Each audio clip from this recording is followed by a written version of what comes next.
Şivsiyanın paytaxtı Stokholmda Xitayning saqchi punkti oshkorlandi. Şivsiya matbuotlarining 27 oktyabr e'lon qilingan xabarda bildirishicha, Xitoyning Stokholmda qonunsiz saqchi ishxonasi ochganligi hamda shu yerdagi bir Xitoy saqchisining 4 yillik xizmat to'xtami bilan buning rostlig'i isbotlanganligi oshkorlandi. Xabarda Tashqi ishlar ministri Tobias Billström so'rishicha, Xitoydagi kishilik huquq dafsanchiligini xotirlaydigan tashkilotning doklatiga qaraganda, Xitoy tajovuzchilari taxminan 30 davlatda 50 dan ortiq soqchixona qurgan. Tobias so'zida biz bu uchurga diqqat qilyapmiz. Buning qarta cho'qim tegishli tadbir oldiganligini bildirgan.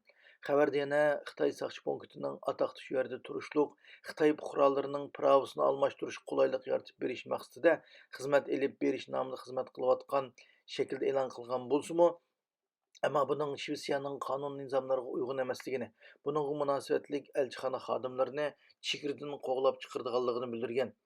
Xitoy tajovuzchilarining Shvetsiyadagi saqchi punkti 2018 yili 28 sentabrda qurilgan va shu vaqtida ish boshlaganligi ilgari surilmoqda.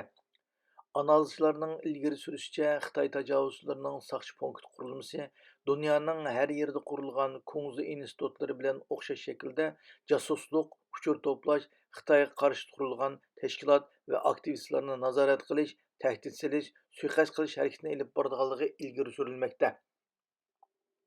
Xitoy bexatarlik tarmoqlarining yetakchiligida qurilgan saqchi punktlarining asosliq 30 dan ortiq davlatlarda qurilgan bo'lib, Amerika va Germaniyadami 2 dan ortiq saqchi punkti borligi oshkorlangan.